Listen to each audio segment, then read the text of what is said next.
बिस्मिल्लाहिर्रहमानिर्रहीम। Welcome students to another video lecture. और आज हम लोग सेकेंड ईयर से अपना बहुत ही एक इम्पॉर्टेंट टॉपिक जो हमने स्टार्ट किया हुआ था नर्व इम्पल्स। प्रीवियस लेक्चर में हम लोगों ने रेस्टिंग मेम्ब्रेन पोटेंशियल जो था वो पढ़ लिया था और आज हम इसका जो पार्ट 2 है वो हम लोग पढ़ेंगे और इस टॉपिक का नाम है एक्टिव और एक्शन मेम्ब्रेन पोटेंशियल। एक्टिव और एक्शन मेम्ब्रेन पोटेंशियल।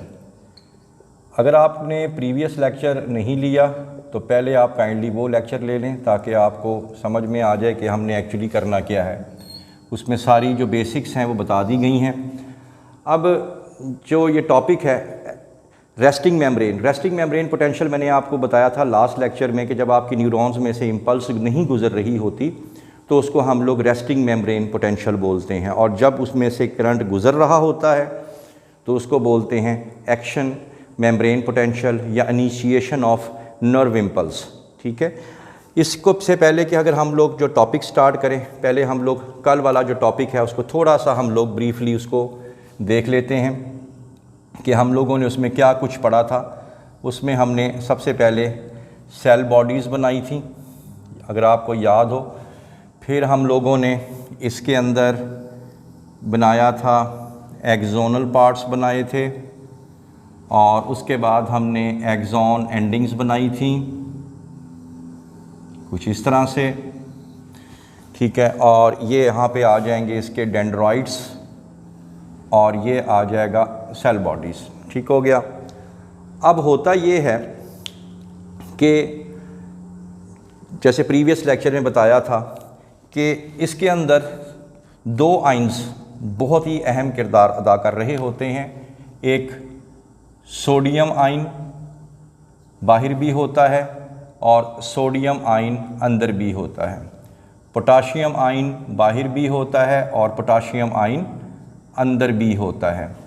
लेकिन अंदर की निस्बत बाहर जो सोडियम था वो 10 टाइम्स ज़्यादा था, यानी बाहर जो है वो 10 टाइम्स ज़्यादा है अंदर की निस्बत, और पोटाशियम जो होते हैं वो अंदर 20 टाइम्स होते हैं। एक्स का मतलब टाइम्स, गुना। ठीक है, ये प्रीवियस लेक्चर में ये बात आपको बता चुका हूँ मैं। ठीक है, दोनों तरफ हैं सोडियम और पोटाशियम, लेकिन बाहर जो है सोडियम अंदर की निस्बत 10 टाइम्स है और अंदर पोटाशियम जो है बाहर के पोटाशियम की निस्बत 20 टाइम्स है। फिर हम लोगों ने देखा कि हमारे पास मेम्ब्रेन में जगह जगह पे एक पंप होता है। उस पंप को हम लोग बोलते हैं सोडियम पोटाशियम पंप। ये है जी हमारे पास सोडियम पोटाशियम पंप। ठीक है जी, ये आ गया। ये है सोडियम पोटाशियम पंप, और ज़िक्र इसका हुआ था कल, बहुत तफसील से हुआ था कि जब ये पंप मूव करता है तो 3 सोडियम आइंस को बाहर निकाल देता है।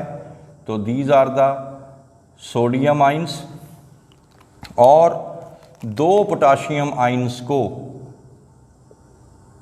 अंदर की तरफ ले आता है। 2 पोटाशियम आइंस को अंदर की तरफ बाहर से उठा के अंदर ले आएगा। तो इसी वजह से हमने कहा था रेस्टिंग मेम्ब्रेन पोटेंशियल बनता है, यानी नेगेटिव इनसाइड हो जाता है। ठीक है, इसकी डिटेल जो है प्रीवियस लेक्चर में अवेलेबल है। पहले आप लोग प्रीवियस लेक्चर देखेंगे फिर इस टॉपिक की तरफ आएंगे। तो ये हमारे पास था, और इसको हमने कहा था कि अगर मेम्ब्रेन जो है वो अंदर से क्या हो, नेगेटिव हो, और बाहर से वो क्या हो, पॉजिटिव हो, इसको हम लोग बोलते हैं रेस्टिंग मेम्ब्रेन पोटेंशियल या RMP। इस टाइम इसमें से कोई भी करंट पास नहीं हो रहा, तो ये हो जाएगा रेस्टिंग मेम्ब्रेन पोटेंशियल। लेकिन व्हाट विल हैपन कि अगर हमें कोई स्टीमुलस मिलता है। अब स्टीमुलस क्या है? स्टीमुलस बेसिकली इसके अंदर जो करंट बहता है वो कैसे बहेगा, वो कैसे ये रिसीव करेंगे और कैसे इसमें से करंट बहता है। तो हम लोग सबसे पहले स्टीमुलस रिसीव करते हैं किसी भी किस्म का अपने एनवायरनमेंट से। स्टीमुलस अब याद रखें स्टिमुलस जो है वो क्या होना चाहिए, वो थ्रेशहोल्ड स्टिमुलस होना चाहिए। थ्रेशहोल्ड स्टिमुलस कहेंगे उसे। मिसाल के तौर पे आपके स्किन के ऊपर एक हल्का सा बाल गिर जाए, आपको पता शायद ना चले, ठीक है, क्यों? क्योंकि उसने अंदर आके न्यूरॉन्स के अंदर तब्दीली पैदा नहीं की। लेकिन अगर उसी के हाथ के ऊपर कोई ईंट या कोई पत्थर या कोई वज़नी चीज़ गिर जाए तो फौरी तौर पर आपको एहसास हो जाएगा कि कुछ हुआ है।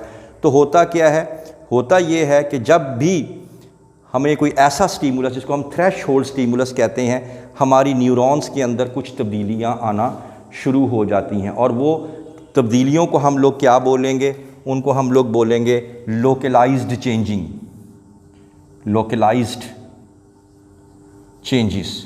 लोकलाइज्ड चेंजेस शुरू हो जाती हैं जैसे ही हम लोगों को कोई थ्रेशहोल्ड लेवल का स्टिमुलस जो है वो हमें मिलता है। वो कैसे पता चलेगा हमें? होता ये है कि जैसे ही स्टिमुलस, जैसे ही कोई करंट बहना शुरू होगा, हमें कोई स्टिमुलस ऐसा मिला और उसने हमारे न्यूरॉन्स ने उसको रिसीव भी किया, डिटेक्ट भी किया, तो अचानक क्या होना शुरू हो जाता है कि अंदर की तरफ for a brief instance of time अंदर की तरफ पॉजिटिव चार्ज आना शुरू हो जाता है और बाहर की तरफ नेगेटिव चार्ज आना शुरू हो जाता है। तो याद रखें कि जब रेस्टिंग मेम्ब्रेन था तो इनसाइड क्या था, नेगेटिव, आउटसाइड क्या था, पॉजिटिव। लेकिन जब हमें थ्रेशहोल्ड स्टिमुलस मिला, हमारे न्यूरॉन्स में कुछ ऐसी तब्दीलियां आई, होती है तब्दीलियां फॉर अ ब्रीफ पीरियड के लिए होती हैं और स्टार्ट होती हैं for a brief portion on a small portion. ये नहीं कि सारी की सारी न्यूरॉन अंदर से पॉजिटिव, एक खास जहाँ से स्टिमुलस रिसीव हुआ है वहीं से पॉजिटिव हो जाएंगी और बाहर से क्या हो जाएंगी, नेगेटिव हो जाती हैं।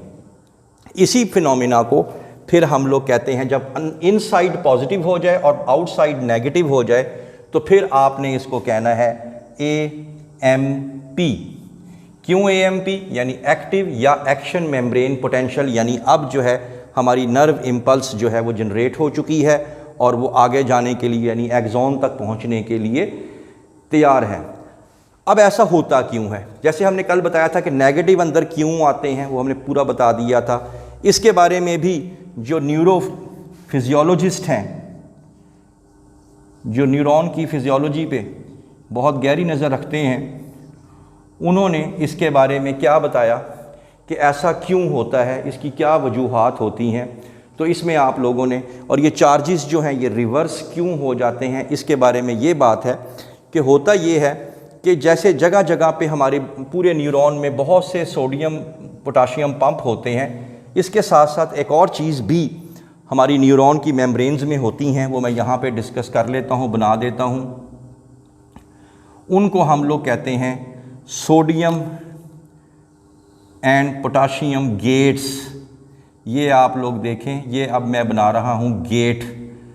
तो ये देखें, ये है सोडियम, पहला आ जाएगा कौन सा gate, sodium gate, sodium ion gate, और दूसरा भी मैं बना रहा हूँ और इसको हम लोग बोलेंगे पोटेशियम गेट। इनका बहुत ही अहम किरदार है हमारे जो न्यूरॉन में रेस्टिंग मेम्ब्रेन से एक्शन पोटेंशियल मेम्ब्रेन लाने में। अब अगर आप लोगों ने प्रीवियस लेक्चर पढ़ा हुआ है तो 1 मिनट की बात है, ये आपको सारा टॉपिक समझ आ जाएगा। अब हुआ क्या, सोडियम पोटाशियम पंप ने पहले अंदर क्या किया हुआ था, नेगेटिव इनसाइड था, पॉजिटिव क्या था, आउटसाइड था। लेकिन जैसे ही हमें थ्रेशहोल्ड लेवल मिलेगा तो जो सोडियम गेट हैं वो सोडियम गेट विल ओपन। तो सबसे पहले जो गेट ओपन होता है उसे कहते हैं सोडियम गेट। अब अगर आप गौर करें, बाहर सोडियम 10 टाइम्स है अंदर की निस्बत, यानी बाहर सोडियम ज़्यादा है, अंदर सोडियम कम है। तो जब सोडियम गेट खुल जाएगा तो सारे के सारे जो सोडियम हैं, बहुत से सोडियम, वो यहाँ से एक्स्ट्रा सेलुलर मटीरियल जो एनवायरनमेंट है वहाँ से निकल के अंदर आना शुरू हो जाएंगे। और आप लोग समझदार हैं इस बारे में कि जब पॉजिटिव आयन अंदर आना शुरू हो जाएगा तो डेफिनेट बात है ये है कि यहाँ पे पॉजिटिव चार्जेस बढ़ना शुरू हो जाएंगे और बाहर पॉजिटिव चार्जेस कम होना शुरू हो जाएंगे, क्योंकि बाहर से अंदर आ रहे हैं। तो जब बाहर से सोडियम आयन अंदर आना शुरू होंगे तो बाहर आहिस्ता आहिस्ता पॉजिटिव कम होना शुरू हो जाएगा, नेगेटिव बढ़ना शुरू हो जाएगा और अंदर की तरफ नेगेटिव कम होना शुरू हो जाएगा और पॉजिटिव आइंस जो हैं वो बढ़ना शुरू हो जाएंगे। और इस वजह से अब ये अंदर जो पॉजिटिव आ चुका है इसी को ही अब आप लोग बोलेंगे एक्शन मेम्ब्रेन पोटेंशियल। ठीक है जी, तो ये आप लोगों ने इसके अंदर बता देना है। अब होगा क्या, कितने वोल्ट होता है अंदर, तो आपने बताना है इसके अंदर कि सबसे पहले तो बात ये हो गया सोडियम पोटाशियम जो गेट हैं उनका आपने इसके अंदर जिक्र कर दिया। अब दूसरी हेडिंग आपने क्या बनाई, चार्जेस आर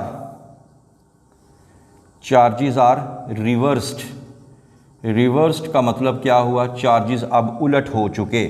पहले इन साइड क्या था, नेगेटिव था, अब इन साइड क्या हो गया है, पॉजिटिव हो गया है।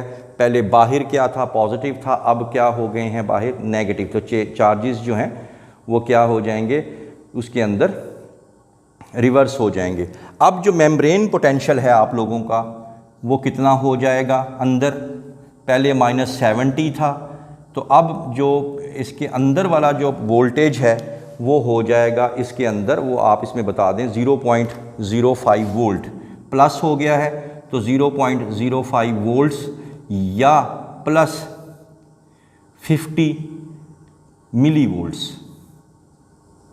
ये आप लोगों का MCQ हो जाएगा। और आहिस्ता आहिस्ता याद रखें कि जैसे जैसे इम्पल्स अगर यहाँ पॉजिटिव है तो जब ये आगे जाएगा, तो इसको भी मैं बना देता हूँ, ये देखें जहाँ पे इम्पल्स रिसीव की वहाँ पे क्या हो गया पॉजिटिव, बाहर क्या हो गया नेगेटिव, लेकिन अभी आगे वाले क्या हैं, सारे के सारे नेगेटिव हैं और बाहर वाले क्या हैं, पॉजिटिव हैं। और जैसे जैसे इम्पल्स आगे को जाएगी, आगे को बढ़ेगी, तो अगले गेट्स भी खुलना शुरू हो जाएंगे। तो अगले जब गेट्स खुलेंगे तो क्या होगा कि आगे जब ये जाएगा तो आगे से ये पॉजिटिव होना शुरू हो जाएगा, बाहर से ये क्या होना शुरू हो जाएगा नेगेटिव, और जहाँ से इम्पल्स गुजर चुकी है वहाँ पे दोबारा से रेस्टिंग मेम्ब्रेन पोटेंशियल वापस आना शुरू हो जाएगा, यानी नेगेटिव इनसाइड पॉजिटिव आउट। दोबारा सुन लें कि सबसे पहले यहाँ पे रेस्टिंग था, स्टिमुलस मिला, अंदर क्या आ गया पॉजिटिव, बाहर क्या आ गया नेगेटिव। ठीक है, फिर क्या हुआ, इम्पल्स आगे चले गई, इम्पल्स आगे चली जाएगी, पीछे फिर क्या आ जाएगा, रेस्टिंग मेम्ब्रेन पोटेंशियल आ जाएगा, यानी नेगेटिव इनसाइड हो जाएंगे और पॉजिटिव आउटसाइड। अब इसका मतलब यहाँ पे ये है कि यहाँ पे पॉजिटिव है और यहाँ पे नेगेटिव है, इसका मतलब ये हुआ कि इम्पल्स अभी कहाँ पहुँची हुई है, इम्पल्स अभी यहाँ पहुँची है। फिर थोड़ी देर बाद इम्पल्स जो है वो आगे चली जाएगी, जब आगे चली जाएगी तो यहाँ आगे वाले जो हैं ये पॉजिटिव इनसाइड हो जाएंगे और बाहर वाले क्या हो जाएंगे नेगेटिव आउटसाइड, और ये जो है ये वापस अपनी रिकवरी में चले जाएंगे और इम्पल्स जो है ये आगे आ जाएगी और ये वापस negative inside and positive outside हो जाएगी। तो इस मैकेनिज़्म के ज़रिए करते करते आहिस्ता आहिस्ता इम्पल्स जो है वो आगे की तरफ को जाना शुरू हो जाएगी और पीछे से दोबारा से रेस्टिंग मेम्ब्रेन पोटेंशियल यानी नेगेटिव इनसाइड और पॉजिटिव आउटसाइड होना शुरू हो जाएगा। इसको मुकम्मल तौर पे समझने के लिए आपको इस ग्राफ पे ध्यान देना पड़ेगा, क्योंकि अक्सर ही ये ग्राफ जो है ये क्लास के अंदर डिस्कस नहीं होता। तो इस ग्राफ को आप देख लें, अगर आप लोग इस ग्राफ को समझ गए तो फिर ये पूरे का पूरा मैकेनिज़्म भी समझ जाएंगे। ये ग्राफ जो है टॉपिक के एंड पे जाके बना हुआ है, ये हमने वाई एक्सिस और एक्स एक्सिस बना दिए हैं। यहाँ पे आके ये हमारे पास यहाँ पे 0 मिली वोल्ट है, ठीक हो गया, और यहाँ पे हमारे पास क्या था, यहाँ पे हमारे पास था -70 मिली वोल्ट और यहाँ पे हमारे पास आ जाएगा 50 मिली वोल्ट। अब शुरू में अगर आपको याद हो, शुरू में क्या था, शुरू में जब रेस्टिंग मेम्ब्रेन पोटेंशियल था उस टाइम नेगेटिव इनसाइड था और पॉजिटिव आउटसाइड था। और नेगेटिव इनसाइड में मैंने आपको बताया था कि उस टाइम जो पहला स्टेप आता है उसको हम लोग क्या बोलते हैं, ये था रेस्टिंग मेम्ब्रेन पोटेंशियल, जो प्रीवियस लेक्चर में जिक्र हो चुका है। -70 मिली वोल्ट में ये आके यहाँ पे रुक जाएगा, ठीक है जी।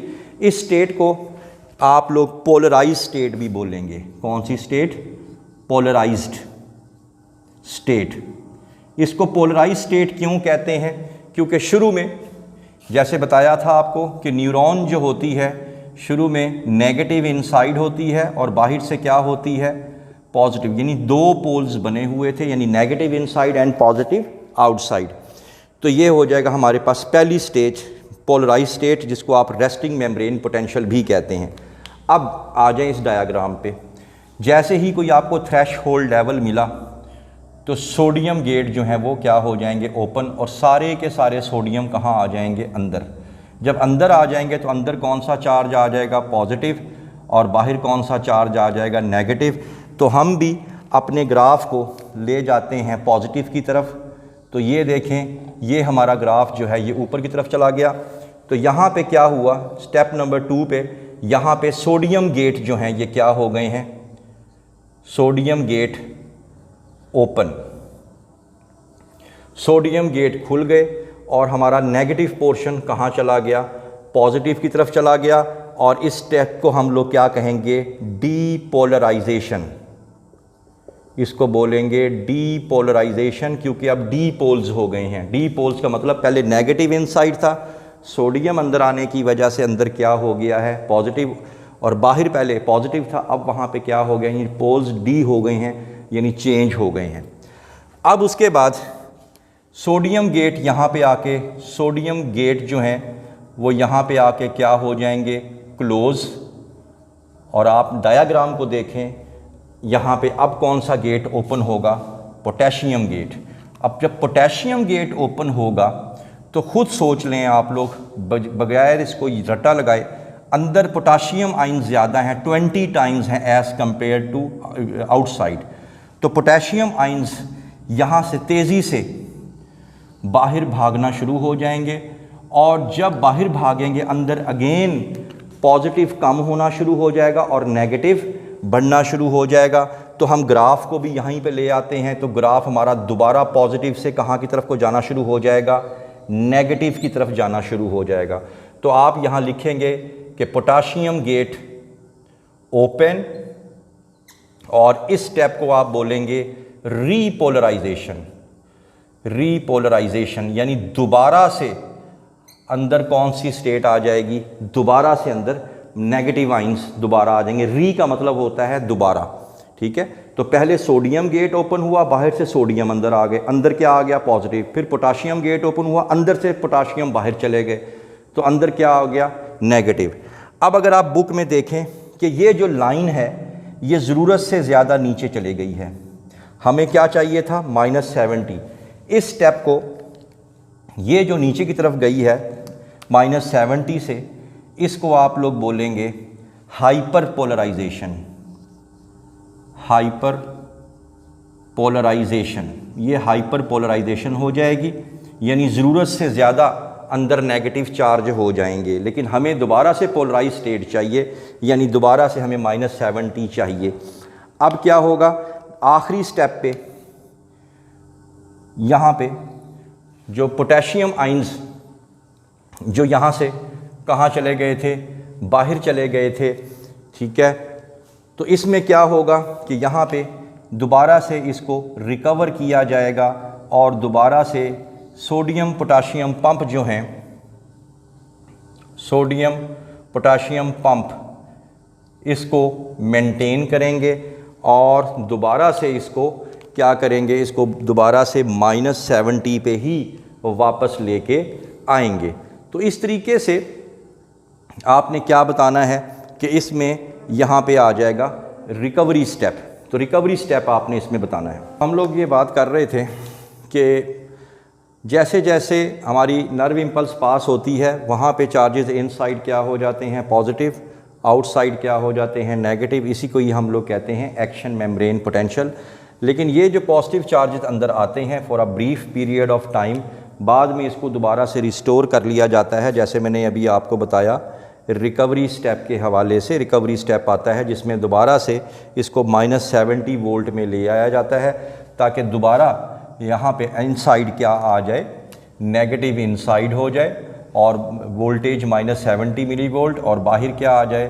पॉजिटिव आ जाए, ताकि दोबारा से कोई इम्पल्स अगर दोबारा आनी हो तो वो दोबारा उसको लेने के लिए क्या रहे, तैयार रहे। इस पूरे प्रोसेस के अंदर बहुत ही माइन्यूट सा टाइम लगता है, तकरीबन 2 to 3 milliseconds, 2 to 3 milliseconds लगते हैं इसके अंदर।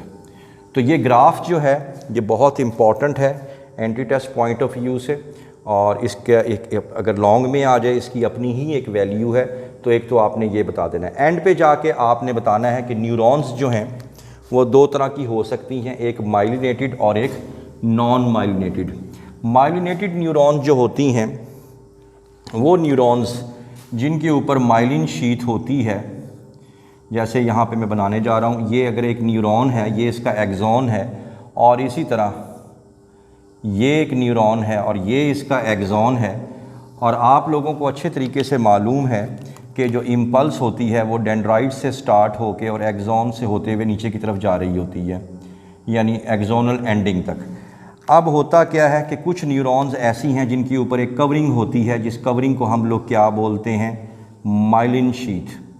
जैसे आप लोग देख सकते हैं कि यहाँ पे ये अगर आप लोग देखें इसके ऊपर माइलिन मौजूद है, ठीक है, कवरिंग मौजूद है, माइलिन मौजूद है। इसको हम कहेंगे माइलिनेटेड न्यूरॉन और इसको हम लोग क्या कहेंगे, नॉन माइलिनेटेड न्यूरॉन। याद रखिएगा माइलिन जो था ये इंसुलेटर होता है, इसमें से करंट पास नहीं हो सकता, लेकिन आपने एमसीक्यू में ये याद रखना है कि जो माइलिनेटेड न्यूरॉन्स होती हैं उनमें स्पीड ऑफ इम्पल्स ज़्यादा होती है। क्यों?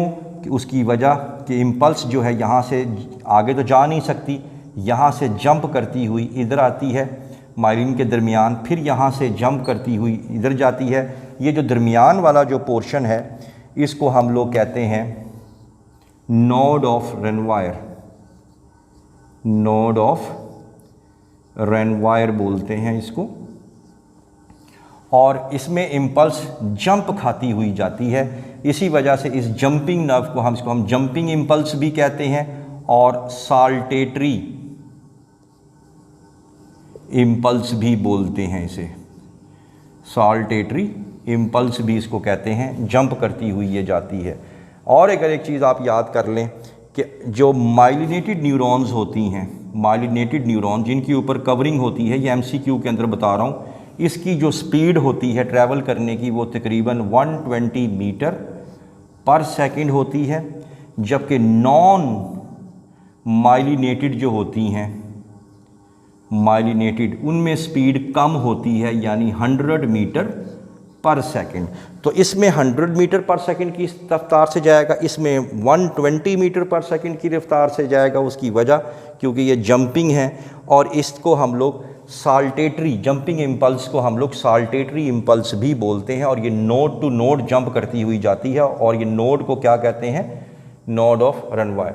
तो यहाँ पे आप लोगों का जो टॉपिक था वो ख़त्म हो गया है।